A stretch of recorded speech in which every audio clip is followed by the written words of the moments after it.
สปอยซีรีส์ Freak X Cop คุณชายสายสืบซีซั่น2ในตอนที่5เช้าวันต่อมาลุงพ่อบ้านที่เห็นว่าช่วงนี้พระเอกมีอาการแปลกๆเขาจึงนัดหมอให้ก็โทรมาแจ้งพระเอกแต่เช้า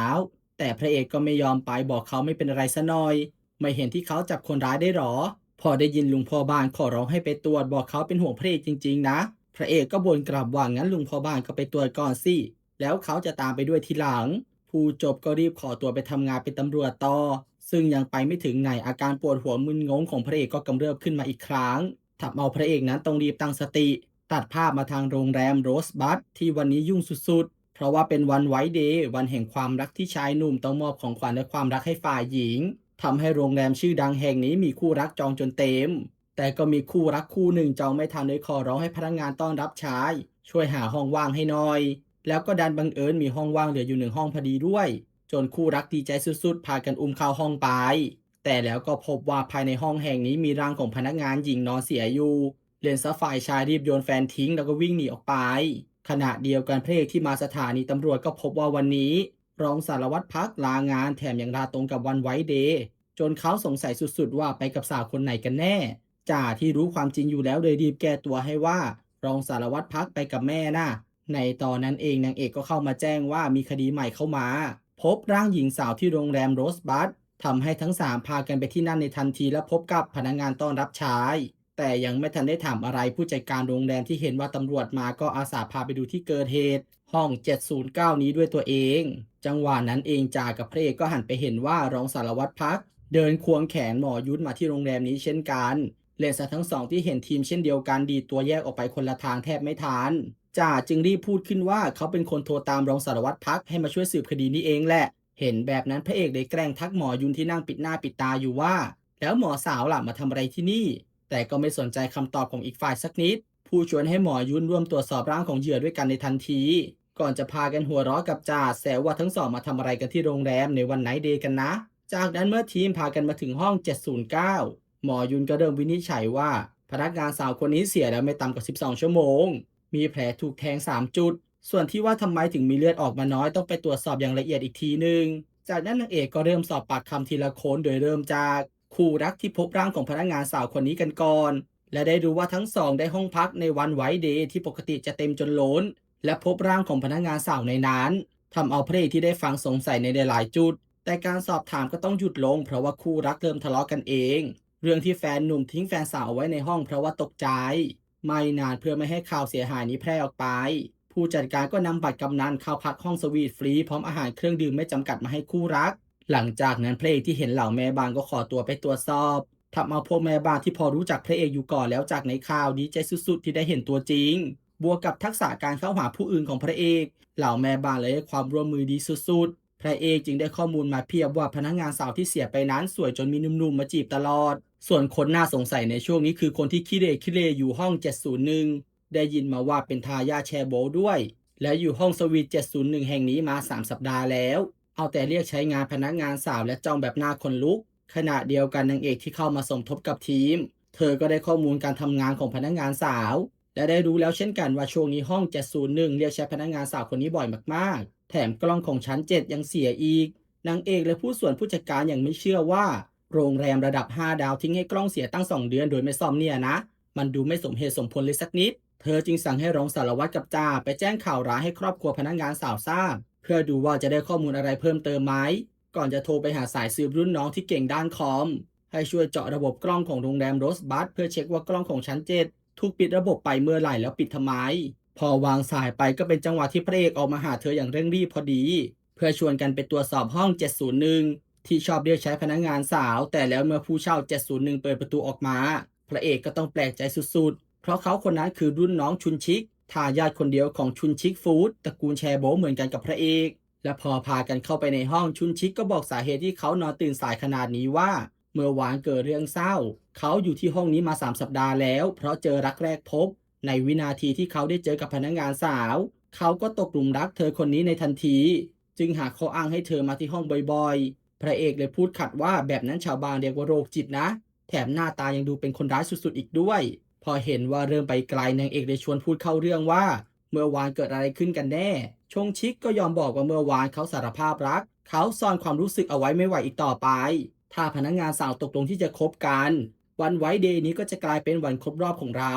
แต่พอเขาพูดความในใจออกไปพนักงานสาวกลับบอกว่าเธอมีแฟนแล้วและรีบวิ่งออกห้องไปเขาจึงได้แต่ลงไปดื่มที่ชั้นล่างเพื่อให้หายเศร้านางเอกถามต่อว่าพนักงานสาวออกจากห้องไปประมาณกี่โมงล่ะชุนชิกก็บอกประมาณ1 ทุ่ม 40พร้อมถามขึ้นว่าเธอคนนั้นแจ้งความหรอเขายังไม่ได้ทำอะไรเลยนะและเขาไม่ใช่พวกโรคจิตอีกด้วยนางเอกจึงต้องบอกข่าวร้ายอย่างหนักใจว่าพนักงานสาวคนนั้นเสียแล้วนะเธอถูกใครบางคนจัดการเมื่อคืนเรียนซัชชุนชิกที่ได้ฟังร้องไห้อย่างน่าสงสารอีกด้านหนึ่งพ่อแม่ของพนักงานสาวที่รู้ข่าวร้ายแล้วก็เอาแต่ร้องไห้ไม่อยู่ในสถานะที่จะตอบคำถามอะไรได้เลยทีมจึงรู้มาเพียงแค่ว่าพนักงานสาวน่าจะคบกับใครบางคนอยู่เห็นว่าได้รับกระเป๋าแพงๆมาด้วยและพอทีมตรวจสอบก็พบว่ากระเป๋ารุ่นนี้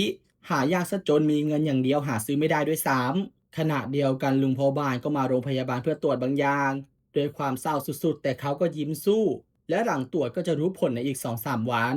ตกดึกคืนนั้นนางเอกที่อยู่ทำงานต่อคนเดียวก็ได้รับรายงานจากรุ่นน้องว่ากล้องของโรงแรมโรสบัคชั้น7ไม่ได้เสียแต่มันถูกปิดใช้งานจากห้องควบคุมเช้าวันต่อมาพอพระเอกมาถึงคนแรกเลยแซวเธอที่ทำงานทั้งคืนว่าบ้างานชะมัดอย่างน้อยก็ควรนอนที่บ้านไม่ใช่หรอนางเอกก็ไม่สนเดิมพูดเข้าเรื่องทันทีว่าจากผลตรวจสอบพบสารขจัดคราบบนเสื้อผ้าเหยื่ออาจทำให้ลายนิ้วมือของคนร้ายหายไปและยังพบเส้นใยสีน้ำตาลแดงด้วยหมอยุนเองที่ชันสูตรร่างของเหยื่อแล้วก็แจ้งว่าเหยื่อน่าจะเสียช่วงเวลาประมาณ2-3 ทุ่มส่วนอาวุธคือของมีคมที่บางมากแถมมีขอบยักด้วยจากนั้นพระเอกจึงชวนนางเอกกลับไปที่โรงแรมโรสบัคและซื้อของกินมากมายไปให้เหล่าแม่บ้านเพื่อให้ง่ายต่อการสอบถามข้อมูลและนั่นก็ได้ผล แม่บ้านเมาส์มอยให้ฟังว่าเธอได้ยินจากยามมาภรรยาและลูกสาวของท่านประธานนั้นเคยบุกมาทำร้ายพนักงานสาวบอกพนักงานสาวนั้นเป็นชู้กับสามีเธอแม่บ้านคนอื่นๆก็บอกว่ามีข่าวลือเช่นกันประธานเจ้าของโรงแรมชอบพนักงานสาวคนนี้มากคอยตามเธอไปทั่วแม่บ้านคนหนึ่งยังเคยเห็นกับตาว่าประธานพยายามดึงพนักงานสาวเข้าห้อง709แต่พนักงานสาวก็ไม่ยอมเข้าไปด้วยและพอพูดเรื่องห้อง709ขึ้นมา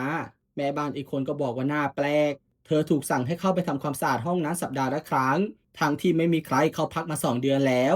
นางเอกและพระเอกจึงไปตรวจสอบกล้องวงจรปิดตามวันเวลาที่ได้รับฟังมาจากเหล่าแม่บ้านและพบว่าภรรยาและลูกสาวของประธานโรงแรมบุกมาทำร้ายพนักงานสาวจริงเห็นแบบนั้นก็หันไปถามผู้จัดการว่าเกิดเรื่องแบบนี้กับเหยื่อเมื่อไม่กี่วันก่อนเกิดเรื่องนี้แท้ๆทำไมไม่บอกดูจากหลักฐานนี้แล้วภรรยาของประธานเป็นผู้ต้องสงสัยหลักได้เลยนะยิ่งเมื่อตรวจสอบทะเบียนรถยังพบอีกว่า ภรรยาและลูกสาวของประธานมาโรงแรมในวันเกิดเหตุช่วง1 ทุ่ม 42 นาทีด้วยแถมปิดหน้าปิดตาปกปิดตัวตนดูน่าสงสัยสุดๆพอจีถามเรื่องห้อง709ไม่มีผู้เข้าพักมา2 เดือนแล้วและกล้องชั้น7ถูกปิดโดยเซิร์ฟเวอร์กลางไม่ได้เสียอย่างที่บอกตอนแรกผู้จัดการเลยหมดทางเลือกยอมรับตรงๆว่าทั้งหมดนี้ท่านประธานเป็นคนสั่งท่านสั่งให้เขาปิดกล้องชั้น7และปล่อยให้ห้อง709ว่างเอาไว้